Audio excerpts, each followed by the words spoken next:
ओम का उच्चारण करना क्यों करना चाहिए,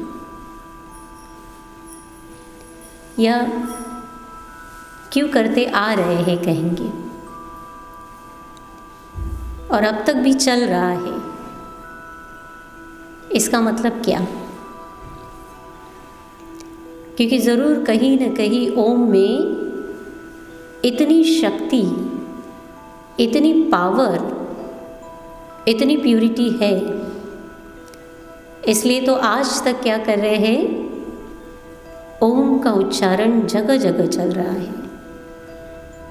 भारत में तो कर रहे हैं, लेकिन विदेश में भी ओम का उच्चारण चल रहा है। तो हम समझ सकते हैं कि इसकी शक्ति कोई कम नहीं होगी। लेकिन इसकी शक्ति का अनुभव करने के लिए, इसको समझना या इसके महत्व को जानना बहुत जरूरी है। तो ओम क्या है? ओम को बीज मंत्र कहा जाता है। बीज मंत्र क्यों कहते हैं? क्योंकि ये सभी मंत्रों के आगे लगता है, सभी मंत्रों की शुरुआत ओम से होती है। कोई भी मंत्र आप देख लीजिए, ओम के बगैर है नहीं या संपूर्ण माना नहीं जाता। इसलिए ओम को क्या कहते हैं? बीज मंत्र कहते हैं। और हम सब जानते हैं कि बीज में कितनी शक्ति होती है। कितनी शक्ति होती है? वो कितने बड़े वृक्ष को पैदा करता है। होता तो बहुत छोटा बीज है, लेकिन उसके अंदर क्षमता कितनी होती है। वैसे ही ओम ये ऐसी शक्ति है जो आदि से अब तक है, जिसको किसी ने पैदा नहीं किया और जिसको कोई ख़त्म नहीं कर सकता। ये अनादि है और इसलिए ये शक्तिशाली है। ओम में त्रिदेव की शक्ति समाई है।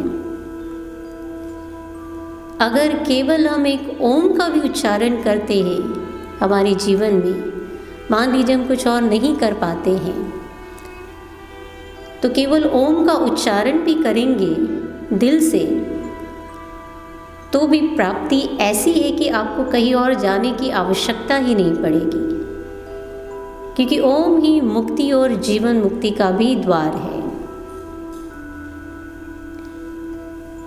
पर इसको करना कैसे है? बिल्कुल प्यार से, बिल्कुल दिल से। क्योंकि जो चीज़ हम प्यार और दिल से करते हैं ना, उसमें हम जल्दी एकाग्र हो जाते हैं। और जिस चीज़ को भारी मन से करते हैं ना, उसमें एकाग्र होते हैं। क्या कहेंगे? सबका अनुभव है ना। किसी ने अगर हमको कुछ कह दिया, आप ये कर दो, और हमारे पसंदीदा कार्य न हो तो क्या करेंगे? हम कर तो लेंगे, लेकिन कैसे? कैसे? ऊपर ही। तो वो कार्य रिफाइन होगा क्या? लेकिन अगर मन से करते और एकाग्रता से करते हैं तो क्या होता है? वो कार्य भी बहुत सुंदर होता है और सफलता भी हमको सहज मिलती है। इसलिए ज़रूरी है कि दिल से और प्यार से करना। कोई कह रहा है इसलिए नहीं, लेकिन मेरा अपना भी क्या हो? दिल हो। शायद शुरुआत में क्या हो सकता है, लगे कि क्या है ये, लेकिन जैसे जैसे धीरे धीरे इसको हम करते रहेंगे ना, तब इसका महत्व और इसकी प्राप्ति हमको समझ में आएगी। और अगर हमारे मन को, हमारे शरीर को, हमारे व्यवहार को और हमारे संबंधों को अगर सुधारना है, तो इससे सहज मार्ग और कोई नहीं है। क्योंकि संसार में बहुत कलाएं, बहुत सारी चीज़ें लोग कर रहे हैं, लेकिन फिर भी क्या हो रहा है?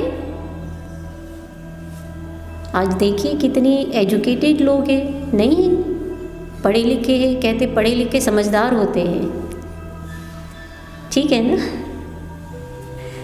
क्या कहेंगे, होते हैं ना? समझदार होना और व्यवहार में समझ के चलना, इसमें बहुत अंतर हो जाता है। और व्यवहार में समझ कर चलने के लिए मन का स्ट्रांग होना बहुत ज़रूरी है, और मन के साथ साथ मन के अंदर जो शक्तियाँ हैं उनकी जागृति बहुत ज़रूरी है। जो हमारे अंदर गुण हैं, जो छिपे हैं, उनको बाहर लाना बहुत ज़रूरी है। क्योंकि आज देखियो हम थोड़ी थोड़ी बातों में कितने चिढ़ जाते, कितना गुस्सा होते, क्योंकि सहन करना भूल रहे हैं ना। और एक सहन न करने से, एक न समाने से कितने संबंध खराब होते जा रहे हैं। यही हो रहा है ना। तो ये सारी शक्तियाँ, ये सारे गुण कोई बाहर नहीं है, ये हमारे अंदर ही है। लेकिन क्या हो गए हैं? ये दब गए, छिप गए हैं। पर जैसे जैसे हम ओम करते जाएंगे तो ये सारी शक्तियाँ, सारे गुण क्या होते जाएंगे? धीरे धीरे हमारे अंदर ना ये बाहर आ जाएंगे, निखरते जाएंगे, हमारे व्यवहार में आएंगे।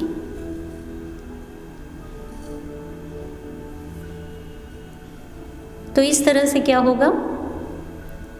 हम अपने संबंधों को संभाल सकेंगे,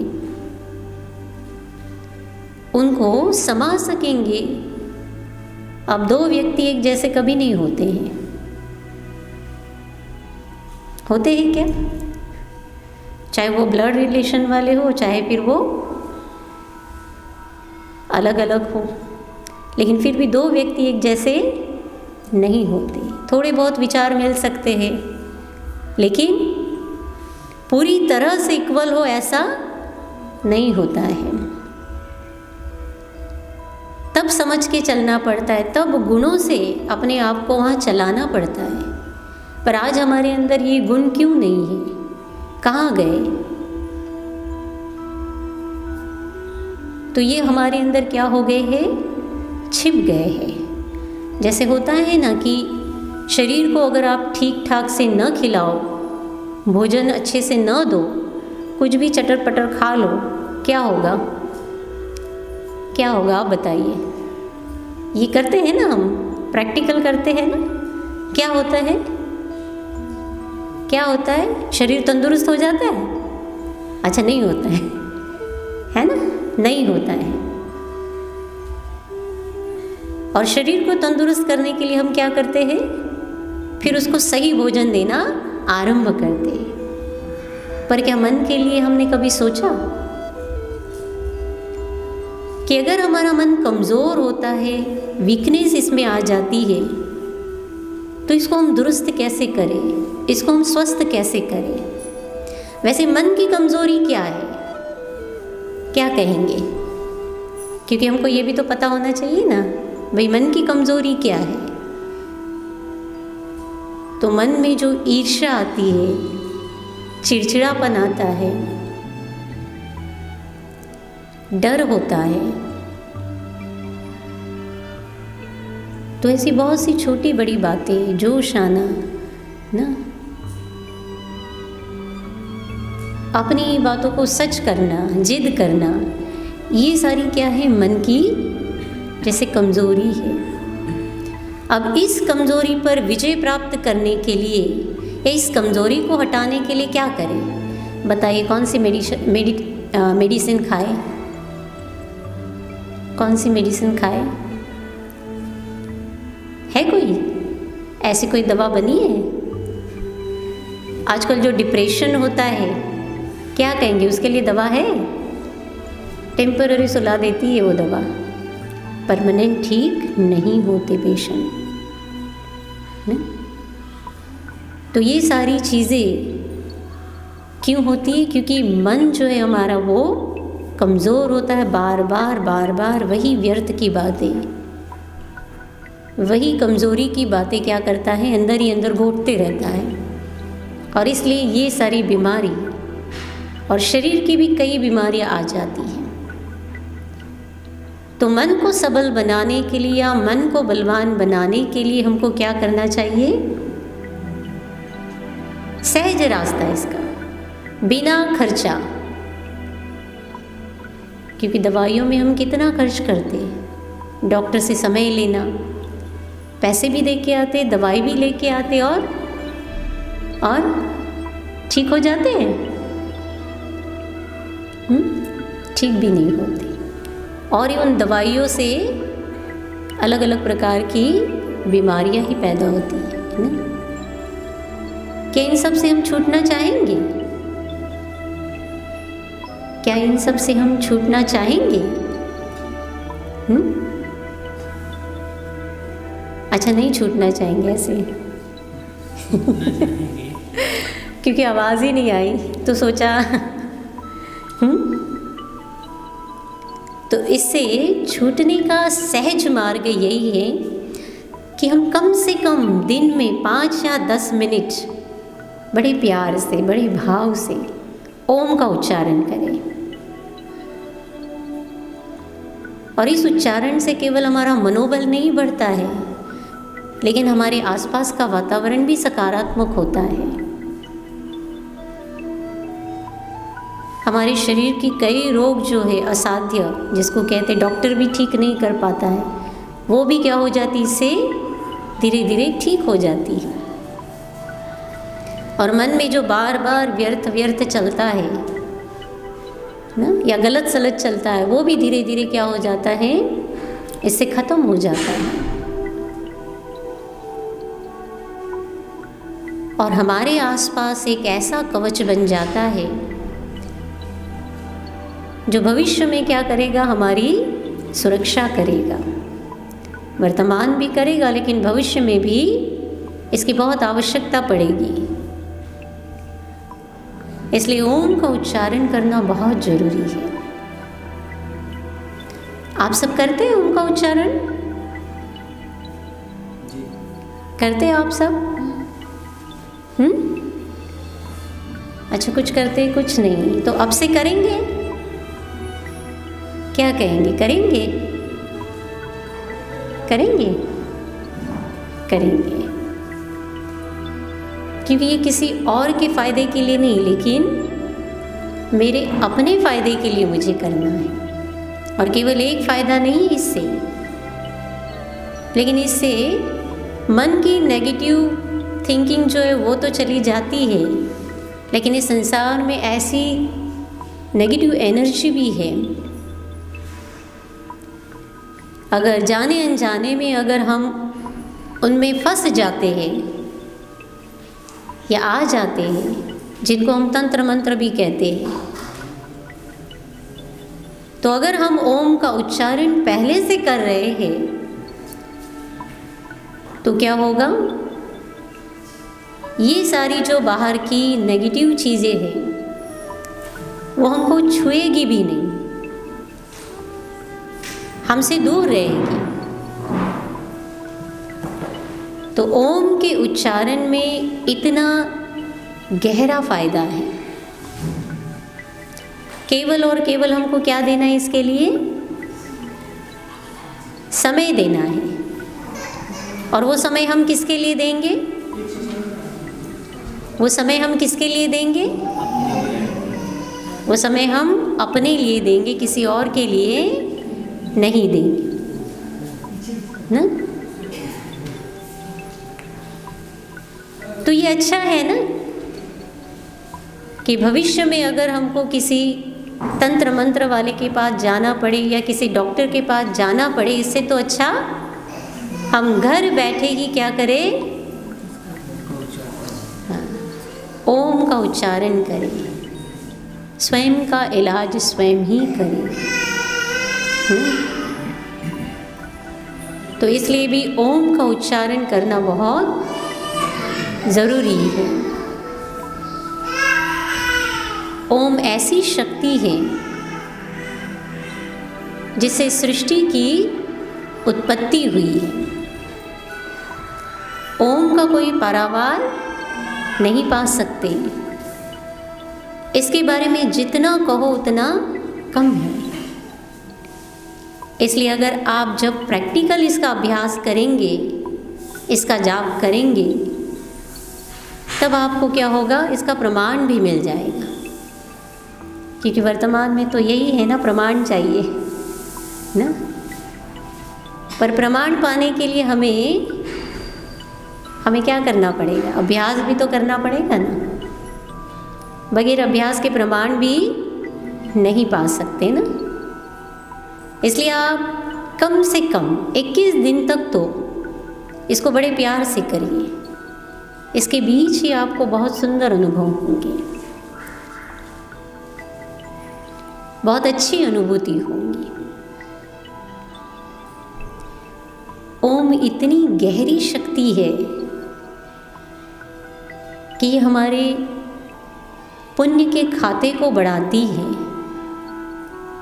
और पाप के खाते को धीरे धीरे नष्ट करती है। कभी कभी हम भगवान से कहते हैं ना कि भगवान मेरे पास कुछ नहीं है, मैं ऐसा क्या करूं जिससे मुझे पुण्य मिले या दुआएं मिले। तो उसने सहज रास्ता बताया है, सहज मार्ग बताया है। वो कहता है केवल ओम का उच्चारण करो और करवाओ, तो इससे आपके बहुत पुण्य जमा होंगे और आपके पाप धीरे धीरे खत्म होंगे। पुण्य का जमा होना और पाप का घटना, इसकी समझ हर आत्मा को अपने आप आती है ना। क्योंकि अगर पाप है तो अंदर ही अंदर क्या होंगे, दुखी होंगे। कुछ अच्छा भी घट रहा है ना, तो भी क्या होगा, उसमें हमको जितनी खुशी चाहिए ना उतनी नहीं मिलेगी। और ऐसे लगेगा कोई सता रहा है हमको, पर ये हमारे अपने कर्म होते हैं जो हमने गलत किए होते। अभी इस जन्म के भी हो सकते और पूर्व जन्म के भी हो सकते हैं ना। लेकिन जैसे जैसे ओम करते धीरे धीरे ये मनोस्थिति क्या हो जाती है, हमारी कम होती और सकारात्मक बनती है। और इसी का मतलब होता है कि धीरे धीरे हम क्या होते जा रहे, हल्के होते जा रहे और उस ईश्वर से जुड़ते जा रहे। हमारा मन एकाग्र क्यों नहीं होता है पता है? इसका भी सबसे बड़ा कारण यही है, हमारे कर्म मन को एकाग्र होने नहीं देते हैं। आप देखिए, जब भी आप एकाग्र होने के लिए बैठते हैं ना, कोई भी अच्छा चिंतन करने के लिए, ध्यान करने के लिए, तो कभी इसकी याद आएगी, कभी उसकी याद आएगी, कभी ये किया हो याद आएगा, कभी वो किया, और कभी तो ऐसी चीज़ें याद आएगी जो कभी की भी नहीं होगी। होता है ऐसा? होता है ना।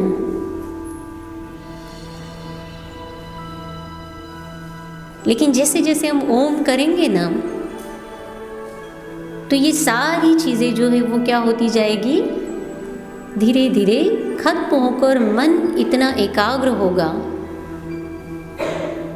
कि ईश्वर से जो शक्ति चाहिए, जैसी शक्ति चाहिए, वो प्राप्त कर सकेंगे।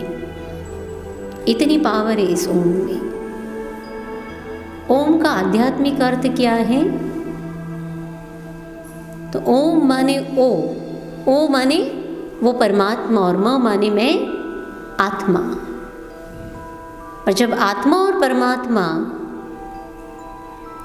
ये दोनों एक होते तो होता है ओम। और दोनों ही कैसे हैं? अविनाशी है। इन दोनों के मिलन से ओम होता है और दोनों अविनाशी हैं। पर परमात्मा अपरिवर्तनशील है और हम आत्मा परिवर्तनशील है।